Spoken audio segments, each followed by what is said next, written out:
Right, Derek McNamara is back with us. You were 100% correct last time, Derek. You were like, calm down, stop being so grouchy. I thought you were in a bit of a slump, Jared. Well, to get you out of that.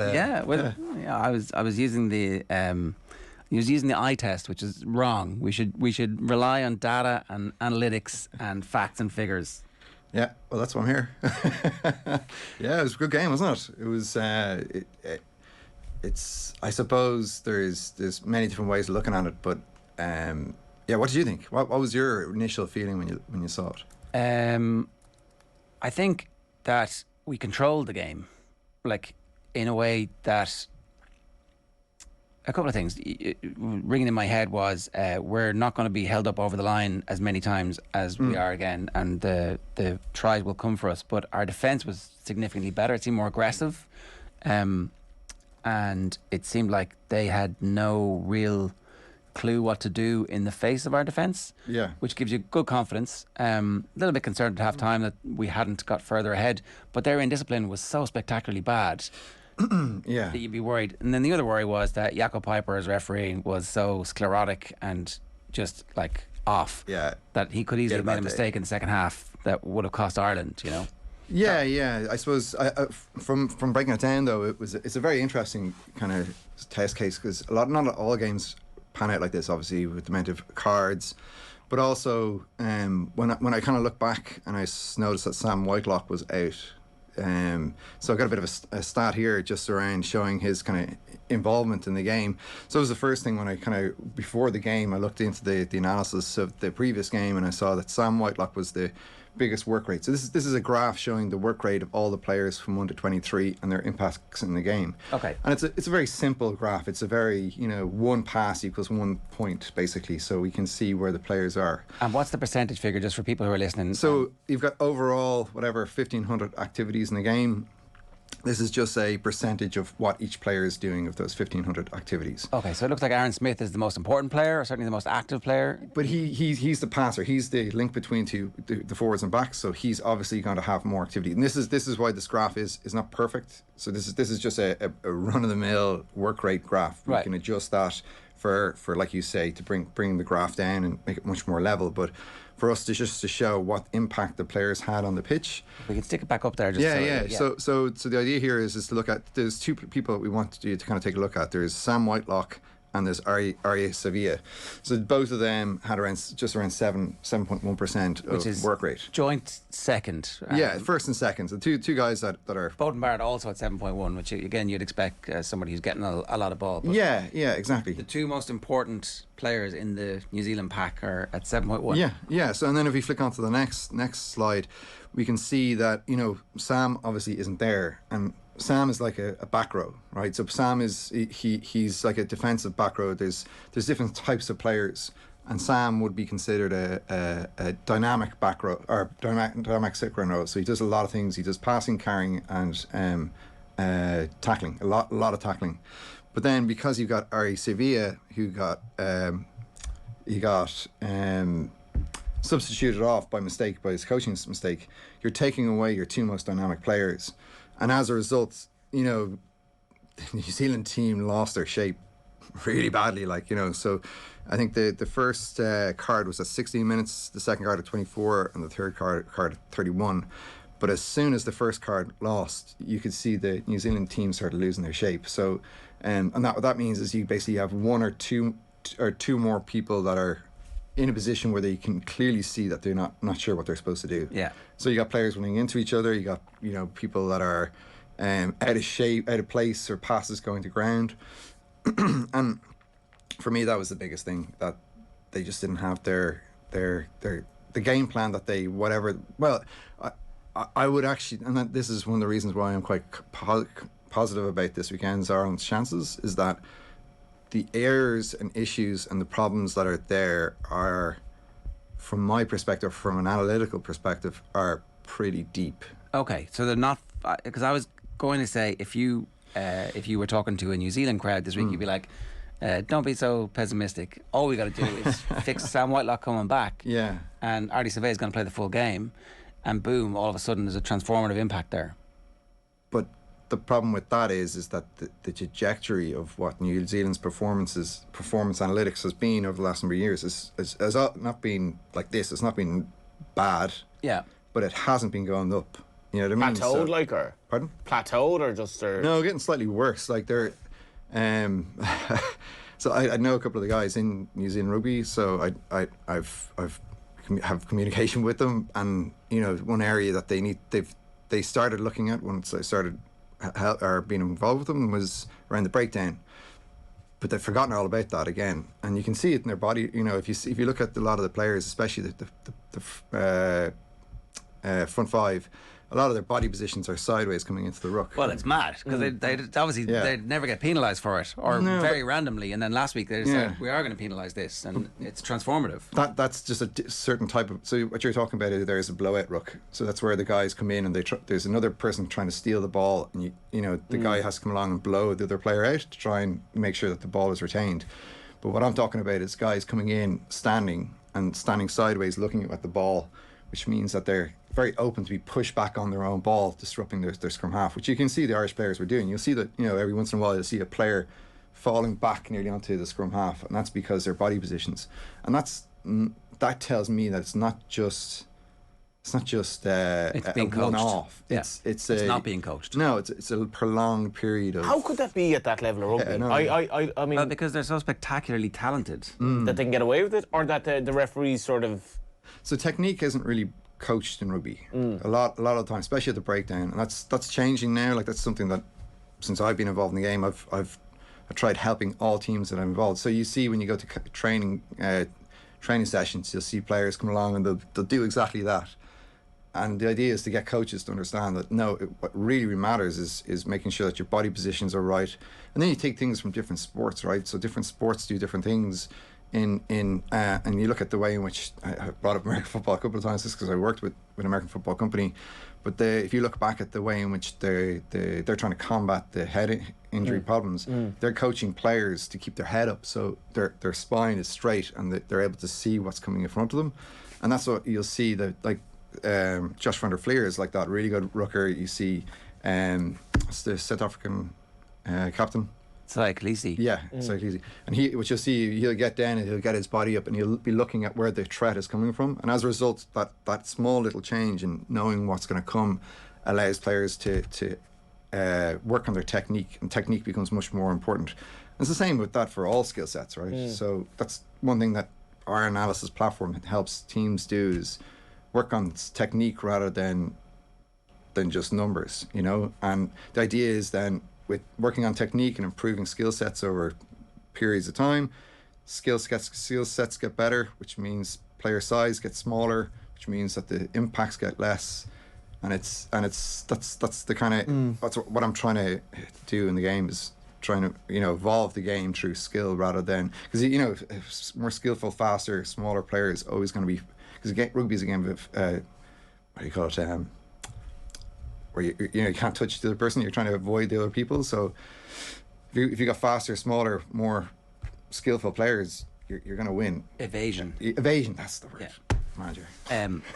As long as it isn't preceded by tax, we're fine. So what else have you been looking at that's given you confidence, apart from the fact that technique is an opportunity for Ireland to attack next week? Well, there are some trends in the Irish team that are not so, it's New Zealand. If you actually look at the second half and the quality of the team in the second half, New Zealand actually performed slightly better than Ireland in the second, throughout the game. But that's because New Zealand held on to the ball more. But if Ireland can maintain their scrum, and maintain their heads, I've heard a lot in media about New Zealand coming out and being more aggressive and being more. I would say it's the complete opposite, actually. I'd say if New Zealand were to get any advice on this, I'd say they need to take back the aggression side of things. They actually need to let their players become more aware of what's going on, rather than running into rucks with their heads or trying to smash people. Get leaders back in that team, bring it back to basics, and ensure that they're not making those, not getting those cards, because that's the whole reason New Zealand's game plan fell apart. But Is it a sign of insecurity? Like, why do they need to resort to this? well, it's a macho thing, right? It's rugby. But it's You still have to play within the rules, though. Like, so You don't. well, you obviously do, because they get a player sent off and they But basically. they could have 3 or 4 players sent off in every game, and they tend to be refereed quite leniently, like especially in New Zealand. And you try and get away with as much as you can. It's like Push the boundaries. well, it's like the Dublin goalkeeper lying down for 4 minutes during the sin bin. Like, you're not allowed to do that. Yeah. You don't have to play within the rules. It turns out you've got to push the rules as far as you can. Yeah. Or bring someone into the ref at half time. Exactly. Exactly. Yeah. But okay, rugby is a physical sport. It's the nature of the entire sport is to be more physical than your opposition. But in rugby, that the difference between being physical and Breaking being the rules. aggressive and being because you got 110 years of history that has just been broken in New Zealand by Ireland by winning there. So that history of our culture and our background and our history, and like even the culture of New Zealand, they're warriors. Like that's their whole thing has been being that way since The Maori, like. yeah. But even in wars and stuff, like the New Zealanders were the guys that they used to get to go in first because they were crazy. Do you know what I mean? So it's that type of culture and that belief in them gives them that strength and that ability to go win World Cups and be the best team. And they expect that. They expect to be the best. But what's happening in New Zealand rugby is something that is there's something wrong there, and but you could probably say the same for Munster. Munster are in a similar type of problem where they keep trying to change things up and improve, and they can only go so far on their history. They need to fix their squad or their development and their nurturing of people, staff and players, and that doesn't appear to be something that they're thinking. Well, they are obviously, they're thinking about it, but have they implemented something? Well, there's been no signs of that progress under the previous regime, and so maybe Roundtree can change that and be that person to lead that culture shift. But hopefully, yeah. It is a big job of work. The other 2 graphs that you have for us today. Yeah, sorry.